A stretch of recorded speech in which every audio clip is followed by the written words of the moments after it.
नमस्कार, बहुत स्वागत है आप सभी लोगों का हमारे समृद्धि आईएएस के यूट्यूब चैनल पर। और स्टडी कैसी चल रही है कमेंट करके बताइएगा।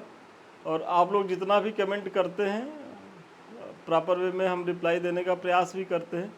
कुछ चीज़ें छूटी हैं, मुझे याद है, आप लोग चिंतित मत होइएगा, वो भी आपकी परीक्षा से पहले हो जाएगा, श्योर करा देंगे। और आज जो है हम जीएस के प्रश्न पत्र 3 से प्रश्न कराने वाले हैं। और आज का जो हमारा प्रश्न है वो नीति आयोग को लेकर के कि भारत के आर्थिक विकास में नीति आयोग की भूमिका का जो है वो वर्णन करिए। देखिए, एक सिंपल सा प्रश्न है, लेकिन आप देख रहे होंगे कि किसी भी परीक्षा में नीति आयोग की जो है भूमिका को लेकर के प्रश्न बनते ही रहते हैं। यदि आप अपना पीवाईक्यू उठाएंगे तो आपको वहाँ से मिलेगा, बिहार के बच्चे देखेंगे उनको मिलेगा, यूपीएससी में भी चीज़ें पूछी जाती हैं, तो महत्वपूर्ण टॉपिक है। और यहाँ जो है थोड़ा सा ये वीडियो हम समग्रता से कराएंगे, क्योंकि मेरा ये मानना है कि यहाँ से कोई भी प्रश्न बने, चाहे 12 अंक में या कोई शॉर्ट प्रश्न बने, तो भी आप करने में सक्षम रहें। तो थोड़ा सा धैर्य बना करके और वीडियो को अंत तक देखिएगा, क्योंकि यहाँ आपको जो है नीति आयोग को बहुत बेहतर तरीके से उसका जो फंक्शन है आप समझ पाएंगे कि वो किन किन क्षेत्रों में काम कर रहा है। तो भारत के आर्थिक विकास में नीति आयोग की भूमिका का वर्णन करना, यही हमारा प्रश्न है। और हर बार की तरह एक छोटी सी आप भूमिका दीजिए कि नीति आयोग को देश में सतत विकास लक्ष्यों को अपनाने और उसकी निगरानी करने तथा राज्यों और केंद्र शासित प्रदेशों के बीच प्रतिस्पर्धात्मक और सहकारी संघवाद को बढ़ावा देने का दोहरा दायित्व सौंपा गया है। सबसे पहले तो इसका क्या दायित्व है कि भाई जो नीतियाँ बनेंगी वो बनाने का काम करेगा, फिर उनके सुचारू तरीके से क्रियान्वित वो हो रही हैं कि नहीं। ऐसा नहीं कि नीति बन गई, नीति आयोग की भूमिका खत्म, नहीं। नीति आयोग नीतियाँ बनाएगा और उनके सफल क्रियान्वयन की दिशा में प्रयास करेगा। फिर दूसरा इसका जो महत्वपूर्ण प्रयास है वो सहकारी संघवाद को बढ़ावा देने का प्रयास है। और ये बहुत महत्वपूर्ण है, क्योंकि जब प्रधानमंत्री जी जो वर्तमान में है उसी, ये चूँकि 1 जनवरी 2015 को ये अस्तित्व में आया था, तो उस समय नरेंद्र मोदी जी प्रधानमंत्री बन गए थे 2014 में ही। और प्रधानमंत्री बनने से पहले आप लोग जान ही रहे होंगे गुजरात के चीफ मिनिस्टर रहे, कई वर्षों तक रहे। और ऐसी स्थिति में जब जो नीति निर्माण का काम होता था, नीति आयोग के पहले कौन करता था? योजना आयोग करता था। और योजना आयोग में ये आरोप लगाया जाता था राज्य के मुख्यमंत्रियों के द्वारा कि इसमें जो है केंद्र का जो है वो वर्चस्व है और राज्य की चीज़ों को जो है वो प्राथमिकता नहीं दी जाती। मतलब, और इसमें जो वर्तमान में प्रधानमंत्री हैं उनका भी, जब ये चीफ मिनिस्टर थे तो आए दिन जो है मनमोहन सिंह की सरकार पर, यूपीए की जो सरकार थी उस पर जो है आरोप लगाए जाते थे कि भाई योजना आयोग हमारी डिमांड को सुन नहीं रहा है। तो ऐसी स्थिति में जो है वो सहकारी संघवाद को बढ़ाने की दिशा में भी ये महत्वपूर्ण प्रयास इसके माध्यम से किया गया है। और इसीलिए नीति आयोग की दोहरी भूमिका है। और यहाँ ये जो चीज़ें हैं ये योजना आयोग से एक कदम आगे बढ़ करके प्रयास किया गया है केंद्र सरकार के द्वारा। नीति आयोग, जिसे national institute for transforming India इसका फुल फॉर्म है, और इसका फुल फॉर्म भी देख लीजिएगा, क्योंकि कभी कभी आयोग करता क्या है कि जो महत्वपूर्ण संस्थाएं होती हैं उनका फुल फॉर्म ही दे देगा, और विश्वास मानिए कि बहुत ज़्यादा बच्चे गलत करके आ जाते हैं। तो जब आप पढ़िए तो थोड़ा सा आँख कान खोल करके पढ़िए, मन से पढ़िए, तो फिर ऐसी गलतियाँ नहीं होंगी। तो नीति आयोग की जो स्थापना है वो 1 जनवरी 2015 को योजना आयोग के स्थान पर किया गया। मतलब डेट याद रखिए, 1 जनवरी 2015 किसके स्थान पर किया गया? योजना आयोग के स्थान पर। अब आपके लिए होमवर्क है कि आपको ये बताना है कि इसके अध्यक्ष और उपाध्यक्ष कौन हैं। फिर अगर देखा जाए कि भारत के आर्थिक विकास में नीति आयोग की भूमिका क्या है, जो आपके प्रश्न का दूसरा पक्ष है।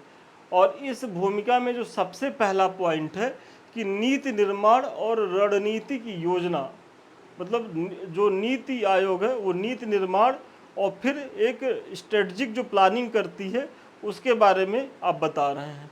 तो यह भारत के आर्थिक विकास में एक उत्प्रेरक की तरह कार्य करता है, जो विभिन्न क्षेत्रों में नीतियों को डिजाइन करने, नवाचार को बढ़ावा देने एवं केंद्र राज्य संबंधों को मजबूत करने में महत्वपूर्ण भूमिका निभाता है।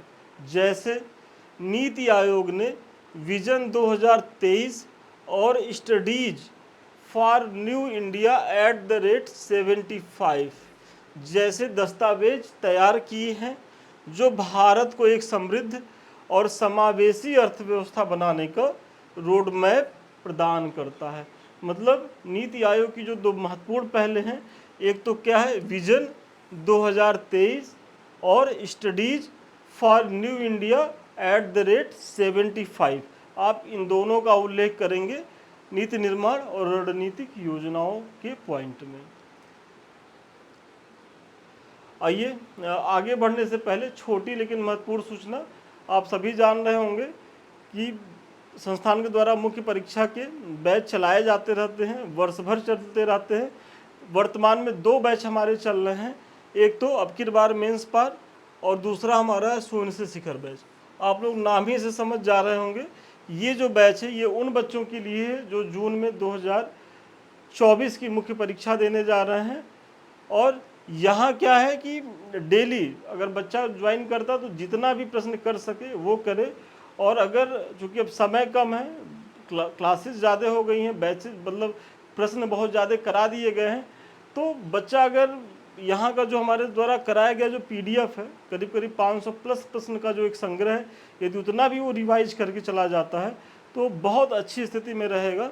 और जो दूसरा हमारा है शून्य से शिखर बैच, ये बैच नाम से ही पता चल रहा होगा कि फाउंडेशन बैच है, और ये उन बच्चों के लिए है जो 2025-26 से आप बाद के PCS को टारगेट कर रहे हैं, जो फ्रेशर बच्चे हैं, और ये थोड़ा सा विस्तार से चलने वाला बैच है। देखिए ऐसा कुछ नहीं है कि हमने कुछ इस बैच में भी छोड़ा है, लेकिन चूंकि ये टारगेटेड बैच है भाई, 3.5 महीने में इसको ख़त्म करना था, तो यहाँ थोड़ा सा सेलेक्टिव होना पड़ा।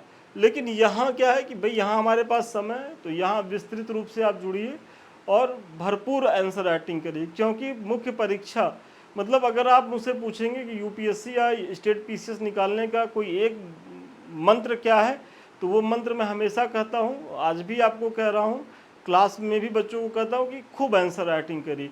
आपका ज्ञान कम है चलेगा, लेकिन आप अगर 1-1.5 साल 2 साल निरंतर पढ़ने की क्षमता रखते हो, टेबल पे 6 घंटा 7 घंटा 8 घंटा तक डेली बैठ सकते हैं और खूब आंसर राइटिंग कर सकते हैं, तो आप इस परीक्षा के लिए सबसे योग्य उम्मीदवार हैं। और अगर ये 3-4 शर्तें फुलफिल करते हैं तो आपकी सफलता की जो दर है वो बहुत ज़्यादा पॉजिटिव रहने वाली है। तो आंसर राइटिंग खूब करिए, क्योंकि मुख्य परीक्षा निकालने का यही एक मात्र सूत्र, मतलब एक मात्र मैं कह रहा हूँ कि बिना आंसर राइटिंग किए कभी भी आप पढ़ करके मुख्य परीक्षा नहीं निकाल सकते। कि आप सोचें कि हमने तो पढ़ लिया है, विश्वास मानिए मुख्य परीक्षा में जाएंगे चीज़ें आएंगी ही नहीं जब तक आप आंसर राइटिंग नहीं किए रहेंगे। इसीलिए होता क्या है कि बहुत अच्छे स्कॉलर होते हैं जो अपने विषय के मतलब जो प्रोफेसर्स होते हैं, असिस्टेंट प्रोफेसर्स होते हैं, इस परीक्षा में आते हैं, बहुत खराब अंक पाते हैं। क्यों पाते हैं? क्योंकि देखो उनको ज्ञान की तो कमी नहीं है, ज्ञान तो उनको परिपूर्ण है, लेकिन वो चीज़ों को लिख नहीं पाते। एक टाइम बाउंड में, एक शब्द सीमा में लिखना होता है। चूँकि वो विद्वान जाते हो तो उनको आता जाते। देखिए यहाँ UPSC में क्या है या स्टेट PCS में आपको बहुत ज़्यादा आना भी आपके लिए घातक सिद्ध हो सकता है। उतना ही जानिए, सिलेबस के अकॉर्डिंग बने रहिए, सारे टॉपिक पे आप आंसर राइटिंग कर लीजिए, आप पास कर जाएंगे। और बहुत ज़्यादा अगर आपको पढ़ना है, ज्ञानी बनना है, तो फिर एकेडमिक में जाइए, प्रोफेसर बनिए, देश का समाज का कल्याण करिए, भाई वो भी बहुत आकर्षक क्षेत्र है। और मैं तो UPSC से भी ज़्यादा उत्तरदायित्व वाला क्षेत्र एकेडमिक को मानता हूँ, क्योंकि यहाँ क्या है कि हम लोग जो ज़िले में हैं IASओं को बनाते हैं, भाई जो हमारे संस्थान हैं, लेकिन आप लोग तो एक तरीके से कायदे से जो एकेडमिक वाले होते हैं वो तो राष्ट्र का निर्माण करते हैं, तो आपकी भूमिका बहुत ज़्यादा है, हम लोग की भूमिका तो छोटी सी है। चलिए, तो ये बैच क्या है कि शून्य से शिखर बैच है, और इस बैच में हमारा प्रयास यही रहेगा कि डेली आपको 2 से 4 प्रश्न देंगे और आप आंसर राइटिंग करिए। इस तरीके से आप भेजेंगे, आपकी कॉपी का मूल्यांकन होगा, जो भी कमी रहेगी वो बताई जाएगी। साथ ही साथ आपको सेम डे ही मॉडल आंसर दे दिया जाएगा।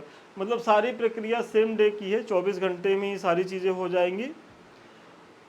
और फिर अब आइए आगे देखते हैं। अगर आपको बैच परचेज करना होगा तो एक नीली पट्टी पे नंबर ब्लिंक कर रहा होगा, आप लोग उसको जो है वहाँ फ़ोन कर लीजिएगा। फिर नीति आयोग ने digital India, make in India और स्टार्टअप इंडिया जैसी पहलों को नीतिगत समर्थन प्रदान किया है। मतलब जो केंद्र सरकार की जो महत्वाकांक्षी योजनाएं रही हैं, चाहे डिजिटल इंडिया हो, मेक इन इंडिया हो, स्टार्टअप इंडिया हो, इसको जो है नीतिगत समर्थन देने का काम नीति आयोग ने किया है। और अगर उदाहरण के तौर पर देखेंगे कि स्टार्टअप इंडिया के तहत नीति आयोग ने स्टार्टअप्स के लिए कर में छूट, फंडिंग और बौद्धिक संपदा अधिकारों की सुरक्षा जैसे उपायों को बढ़ावा दिया है। मतलब कोई भी योजना चल रही है तो नीति आयोग को लग रहा है कि ये भविष्योन्मुखी है और इसका दीर्घकालिक परिणाम बहुत सकारात्मक होने वाला है, तो करती क्या है कि उसके तहत कर में छूट दिलवाएगी। उस योजना के लिए बहुत ज़्यादा फंड को जो है सरकार द्वारा रिलीज कराएगी और बौद्धिक संपदा अधिकारों के तहत भी प्रयास करेगी। तो ये सारी सहूलियतें जो हैं वो नीति आयोग दिलाने का काम करती है। फिर सहकारी संघवाद को बढ़ावा देने में बहुत महत्वपूर्ण है कि भाई नीति आयोग का जो अगला कदम है वो सहकारी संघवाद को बढ़ावा देती है। भारत जैसे विविधतापूर्ण देश में केंद्र एवं राज्य के बीच समन्वय आर्थिक विकास के लिए महत्वपूर्ण है। अतः नीति आयोग ने सहकारी संघवाद को बढ़ावा देने के लिए अनेक कदम उठाए हैं। क्योंकि भाई अगर कोई भी योजना बन रही है और उसमें जो है राज्य की जो सरकार है उसको केंद्र सरकार द्वारा विश्वासी में न लिया जाए, जो योजना आयोग जो हमारी पूर्ववर्ती जो संस्था थी उस पर खूब ज़्यादा आरोप राज्य के जो चीफ मिनिस्टर्स थे वो लगाते थे। तो ऐसी स्थिति में जो विकास होगा वो न तो तीव्र होगा, न तो सतत हो पाएगा और न ही समावेशी हो पाएगा। क्योंकि ये सब चीज़ों के लिए राज्य की भी सहमति और उनका भी समन्वय होना बहुत ज़्यादा ज़रूरी है। और नीति आयोग में जो है उन कमियों को, जो योजना आयोग की जो कमियां थी या सीमाएं थी, उनको सुधार करने का प्रयास किया गया है। और अगर आप उदाहरण देंगे तो यह मतलब जो नीति आयोग है जो उसकी गवर्निंग काउंसिल है, तो अपने गवर्निंग काउंसिल के माध्यम से राज्यों के मुख्यमंत्री और केंद्र सरकार के बीच नियमित संवाद को बनाए रखता है। सबसे पहला तो काम यही है, क्योंकि अगर आपसी बातचीत किसी भी चीज़ को लेकर के ना हो तो किसी भी समस्या समाधान में सबसे बड़ी बाधा यही है, कूटनीतिक डेडलॉक की स्थिति। मतलब कि कोई समस्या है और अगर दो पार्टियों के बीच है और उसको लेकर के दोनों पार्टी आपस में बात ही ना कर पाए। और आप अगर विश्व इतिहास में आप पढ़े होंगे, जो प्रथम विश्व युद्ध हुआ उसमें जो एक सबसे बड़ा कारण था प्रथम विश्व युद्ध के होने का, तो वो कारण था कि जो भी इसमें पार्टीज थे उनके बीच जो आपसी जो कूटनीतिक संबंध होते हैं वो बहुत निम्न स्तर पर थे या थे ही नहीं। मतलब आपसी जो है बातचीत ही बंद था, कूटनीतिक डेडलॉक की स्थिति थी। तो ऐसी स्थिति में भाई कोई कुछ कहेगा तो ऐसे तो चीज़ों की क्लियरिटी तो होती नहीं है और वहाँ अर्थ का कैसे अनर्थ निकलता है।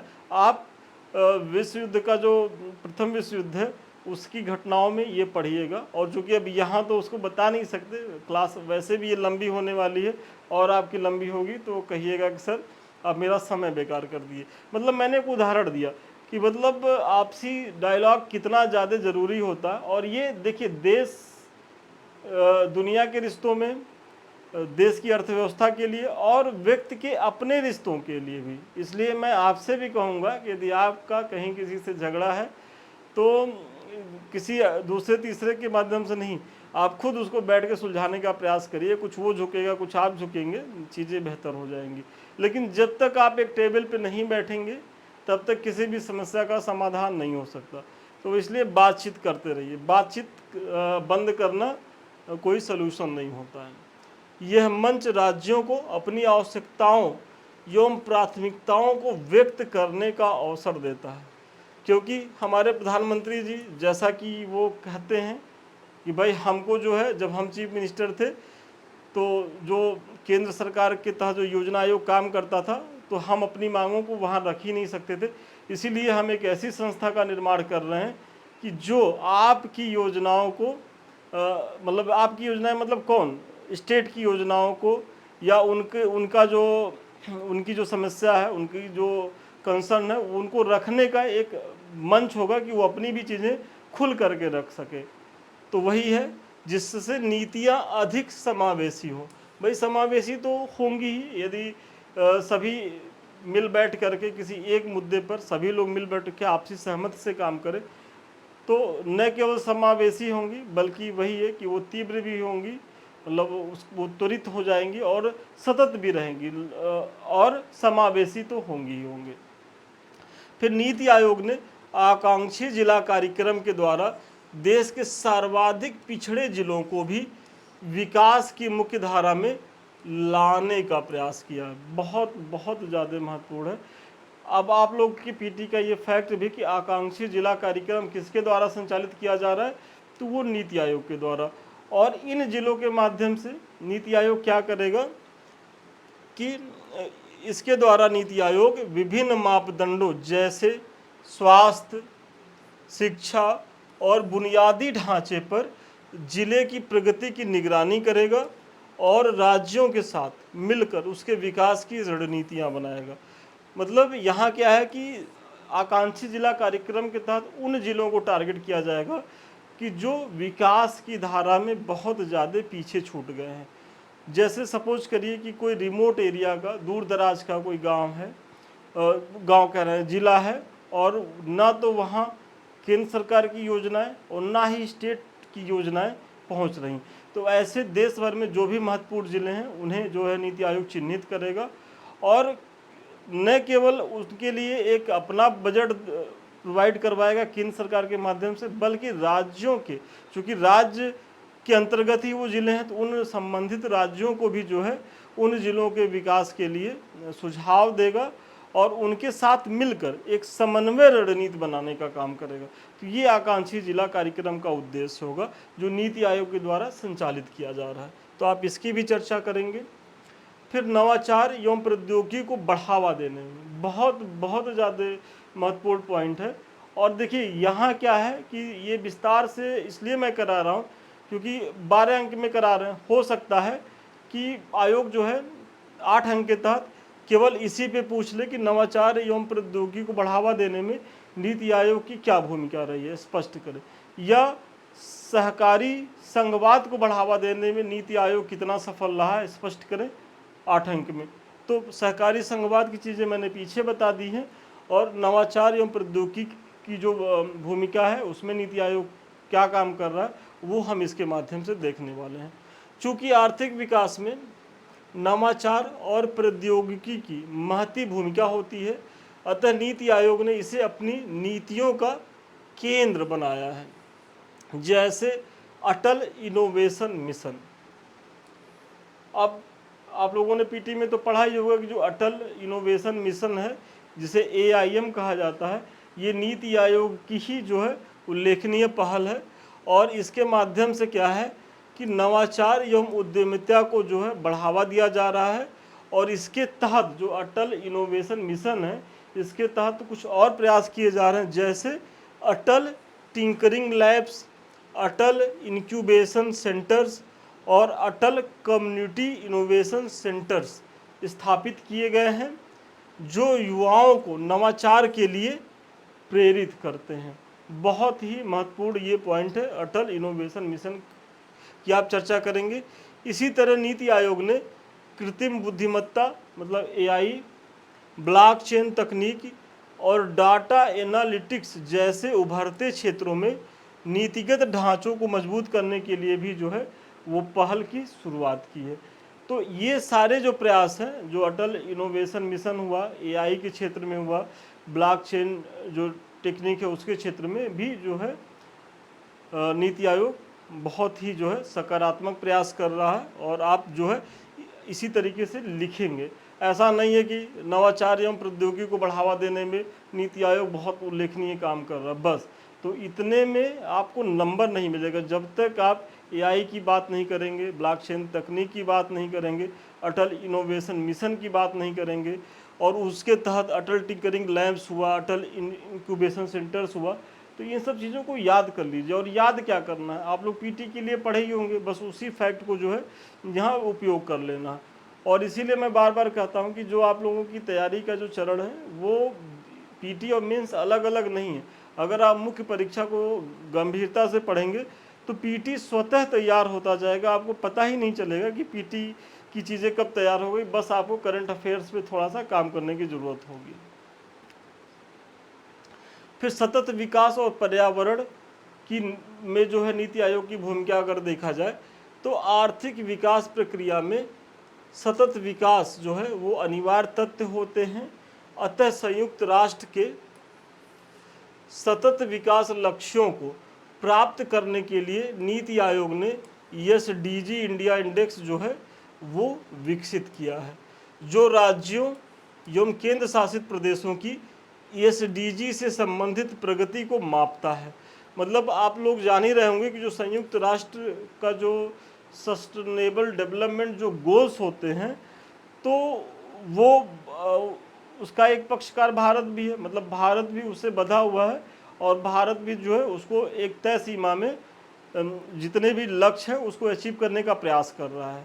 और ऐसी स्थिति में भारत जो है अपने लक्ष्यों को पा सके तो नीति आयोग ने एक बहुत शानदार पहल की है एसडीजी इंडिया इंडेक्स की। और आप लोगों पीटी में तो खूब इसको पढ़ते होंगे कि एसडीजी इंडिया इंडेक्स में जो है उत्तर प्रदेश की रैंकिंग क्या है, बिहार की रैंकिंग क्या है, शीर्ष पे कौन है, या उत्तर प्रदेश कितना प्रगति कर रहा है, तो उसी की चर्चा हम यहाँ कर रहे हैं। और इस एसडीजी इंडिया इंडेक्स की जो मेन काम ही यही है कि ये राज्यों में एक स्वस्थ प्रतिस्पर्धा मतलब सस्टेनेबल डेवलपमेंट गोल्स को अचीव करने की दिशा में उत्पन्न करना। यह न केवल नीतियों के प्रभाव को ट्रैक करता है बल्कि राज्यों के बीच स्वस्थ प्रतिस्पर्धा को बढ़ावा देता है। मतलब जो एसडीजी इंडिया है इंडेक्स है, तो जो भी राज्य इस दिशा में काम कर रहे हैं तो कितना काम कर रहे हैं, कितने प्रगति पे हैं, भाई उसको जब तक वो ट्रैक नहीं करेगा तब तक तो रैंकिंग जारी कर नहीं पाएगा। तो वही आप यहाँ बता रहे हैं। इस तरह नीति आयोग ने नवीकरणीय ऊर्जा, जल संरक्षण और स्वच्छ भारत मिशन जैसे क्षेत्रों में कई नीतिगत हस्तक्षेप जो है वो किए हैं। मतलब नीति आयोग यही नहीं रुक रहा है, नवीकरणीय ऊर्जा की तरफ, जल संरक्षण जो वर्तमान में बहुत ही आवश्यक है, साथ ही साथ स्वच्छ भारत मिशन जो एनडीए सरकार के द्वारा लाई गई एक शानदार पहल है, उसके सफल क्रियान्वयन के लिए भी जो है वो नीतिगत प्रयास कर रहा है।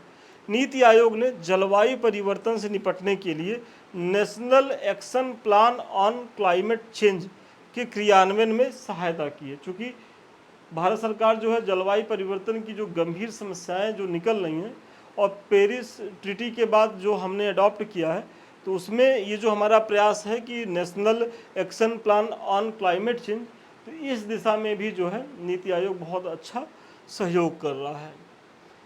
फिर अगर आगे देखा जाए तो निगरानी एवं मूल्यांकन में, मतलब पीछे तो आपने देखा कि भाई जितनी भी योजनाएं परियोजनाएं हैं केंद्र के साथ, राज्यों के साथ नीति आयोग काम कर रहा है, लेकिन अब इन योजनाओं परियोजनाओं का अगर चीज़ें बना दी जाए और उनका सफल जो है वो क्रियान्वयन ना हो सके, और ऐसी स्थिति में फिर तो आपकी योजनाएं धरी की धरी रह जाएंगी। जो इसके पूर्ववर्ती संस्था थी योजना आयोग, उसमें ये सीमा थी क्योंकि वहाँ मॉनिटरिंग की उतनी समुचित व्यवस्था नहीं थी कि मतलब अगर हम किसी भी आधारभूत संरचना के विकास के लिए या किसी भी क्षेत्र के लिए जो बजट आवंटित कर रहे हैं तो वो बजट कितना ज़्यादा दक्षतापूर्ण उस काम के लिए खर्चा हो रहा है, तो उसका मूल्यांकन हो नहीं पाता था। तो ऐसी स्थिति में होता क्या था कि सरकार फंड तो रिलीज करती थी लेकिन उस फंड के अनुरूप विकास देखने को नहीं मिलता था। और इसीलिए हमारे जो पूर्व प्रधानमंत्री स्वर्गीय राजीव गांधी जी ने एक बार झुझला कर कहा था कि हम तो भारत को बहुत डेवलप करना चाहते हैं और हम तो भारत को जो है, जो सोने की चिड़िया थी अतीत में, हम उसके उस स्वरूप को पुनः लाना चाहते हैं। लेकिन हम करें तो क्या करें, जितना हम फंड यहाँ से देते हैं उसका केवल मात्र, अगर हम 1 रुपया भारत के विकास के लिए खर्चा कर रहे हैं तो मात्र 15 पैसा उस विकास में खर्चा हो रहा है, बाकी 85 पैसा जो है वो बिचौलियों के हाथ में चला जा रहा है। मतलब वो एकदम से बेकार हो जा रहा है, उसका कोई उपयोग नहीं हो पा रहा है। तो ऐसी स्थिति में नीति आयोग करता क्या है कि ठीक है, आप जो है काम करिए, आपको फंड दिया गया, लेकिन हम आपको काम दे करके हाथ पे हाथ धरे नहीं बैठेंगे। हम आपकी गुणवत्ता को चेक करेंगे, आपके काम की गति को चेक करेंगे, फिर अगला फंड आपको रिलीज करेंगे। तो ये इसमें बाध्यता है। और यही देखिए इसके तहत हुआ क्या है कि नीति आयोग ने प्रधानमंत्री आवास योजना और आयुष्मान भारत जैसी योजनाओं की प्रगति की निगरानी की है। और इस निगरानी में बहुत से स्टेट जो हैं वो फर्जी पाए गए और उनका इसके तहत जो फंड का आवंटन है उसे रोका भी गया है। हालांकि जब रोका गया तो जिन सरकारों का रोका गया वहाँ के जो हेड थे, चूँकि वो अदर पार्टी से समर्थित सरकारें थी, तो उन लोगों ने आरोप लगाया कि नहीं जो है नीति आयोग जो है वो द्वेषपूर्ण तरीके से काम कर रहा है। लेकिन सच्चाई कहीं हट करके है और सच्चाई बीच में है। कुछ कभी कभी होता भी है, चूँकि केंद्र से समर्थित मतलब बॉडी है, संरचना है, तो केंद्र का प्रभाव तो स्पष्ट दिखेगा ही दिखेगा। लेकिन ये भी सही है कि जो योजना आयोग की जो तमाम खामियां थी उससे काफ़ी बेहतर प्रयास नीति आयोग में देखने को मिल रहा है। फिर वैश्विक साझेदारी और निवेश में भी, मतलब नीति आयोग एक कदम और आगे बढ़ के प्रयास कर रहा है कि भारत जो है वो वैश्विक साझेदार बने और भारत में निवेश की संभावनाएं बढ़े। तो इस दिशा में क्या कर रहा है, तो आइए देखते हैं। नीति आयोग भारत के आर्थिक विकास को बढ़ावा देने के लिए वैश्विक साझेदारी और विदेशी निवेश आकर्षित करने में महत्वपूर्ण भूमिका निभा रहा है। जैसे यह विश्व बैंक, अंतर्राष्ट्रीय मुद्रा कोष और अन्य वैश्विक संगठनों के साथ मिलकर नीतिगत सुधारों और वित्तीय सहायता के लिए रणनीति बना रहा है। नीति आयोग ने इंडिया इनोवेशन इंडेक्स और इंडिया स्टेट्स रैंकिंग जैसे उपकरण विकसित किए हैं जो निवेशकों को भारत के विभिन्न राज्यों में अवसरों की जानकारी देते हैं। बहुत बहुत महत्वपूर्ण है। सबसे पहले तो आपके प्रीलिम्स के लिए यही महत्वपूर्ण है कि इंडिया इनोवेशन इंडेक्स और इंडिया स्टेट रैंकिंग ये किसके द्वारा जारी किया जाता है, तो ये जो है नीति आयोग के द्वारा जारी किया जाता है। तो सबसे पहले तो आप इसी को बताइए। फिर ये जारी यदि हो रहा है तो इसका लाभ क्या मिल रहा है? इसका लाभ ये मिल रहा है कि भाई कि कोई स्टेट हमारा किस क्षेत्र में कितना समृद्ध है। पहली बात तो जो ग्लोबल इन्वेस्टर्स हैं हम उनको बताएंगे और साथ ही साथ उस स्टेट की जो आधारभूत संरचनाओं का विकास है उसके दिशा में तो हम पीछे प्रयास कर ही रहे हैं, कहाँ तक वो प्रगति हुआ है उसकी भी हम समीक्षा करेंगे और उसकी भी रैंकिंग जारी करेंगे, ताकि जो इन्वेस्टर्स हों वो किसी झांसे में ना आए, मतलब खास तौर के स्टेट के झांसे में कि स्टेट जो है वो बड़ा बड़ा प्रचार करके बड़े बड़े लोगों के द्वारा प्रचार करके और ग्लोबल जो इन्वेस्टर्स हैं उनको अपने यहाँ इनवाइट कर ले और जब वो इंडस्ट्री लगाने जाएँ तो पता चले कि उन्हें बहुत देरी समस्याओं का सामना करना पड़ जाए। और ये उत्तर भारत के जो बड़े राज्य जिन्हें बीमारू राज्यों की श्रेणी में रखा गया था वहाँ ये संभावनाएं अतीत में खूब होती थी कि मतलब जो इन्वेस्टर्स थे उनको झांसा दे करके कि आइए हम आपको सारी सहूलियतें देंगे। और सरकार अपने स्तर पे चाहती भी थी, ऐसा नहीं कि सरकार की मंशा ऐसी नहीं थी, बुलाती थी और ये लोग चले जाते थे। और जब जाते थे तो सरकार चाह करके भी उन्हें ना तो कानून व्यवस्था, ना तो आधारभूत संरचना जिसमें रोड, सड़क, परिवहन, ऊर्जा, ये सब चीज़ों की पूर्ति ही नहीं कर पाती थी। और ऐसे में जो इन्वेस्टर्स है उसका बहुत ज़्यादा समय और धन दोनों की बर्बादी होती थी। तो इस स्थिति से बचने के लिए नीति आयोग खुद ही जो है सारे स्टेट की जो है वो रैंकिंग जारी कर देती है। और इससे क्या है कि जब रैंक जारी हो गई कि भाई सबसे बेहतरीन किसके पास क्या है और सबसे फैसिलिटी कौन है, तो उसी हिसाब से जो इन्वेस्टर्स है भाई वो ग्लोबल इन्वेस्टर्स है, वैश्विक इन्वेस्टर्स है, उनको भारत की जो ग्राउंड लेवल की स्थिति उसकी जानकारी तो वैसे तो होती नहीं है। तो और चूंकि नीति आयोग जारी कर रहा है बहुत ही ट्रस्टेड संस्था के द्वारा, तो वो आंख मूंद के भरोसा करते हैं। और नीति आयोग भी जो है इस दिशा में पारदर्शिता बनाने का प्रयास करती है, क्योंकि ये उसके साख की बात होती है। तो ये सारी चीज़ें भी जो है वो नीति आयोग कर रही है।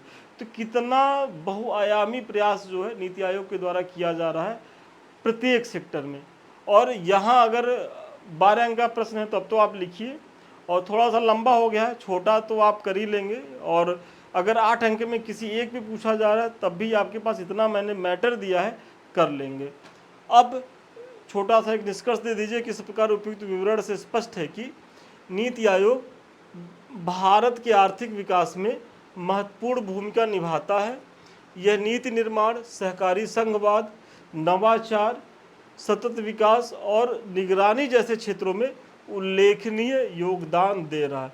और देखिए निष्कर्ष में थोड़ा सा आपको इस तरीके की चीज़ें बतानी होंगी, क्योंकि आप लोग जानते होंगे कि भूमिका और निष्कर्ष पे भी अंक निर्धारित होते हैं।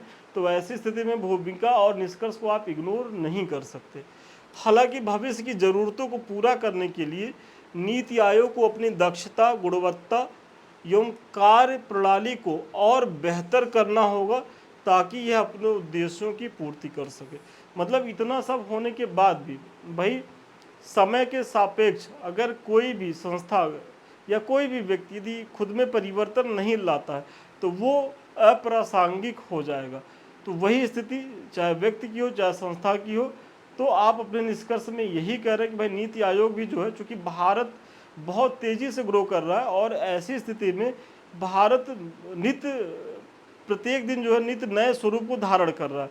तो आपको भी उसी हिसाब से अपने आप को बदलते रहना है। यदि आपको भारत की तकदीर को बदलना है तो अपने आप में भी नवोवेशन, नवाचार को अडाप्ट करने की ज़रूरत होगी। तभी जो है सही मायने में आप भारत की जो प्रगति है, जो 2027 तक जो आपका $5 ट्रिलियन इकॉनमी बनने का लक्ष्य है, उसे आप जो है पूरा कर पाएंगे।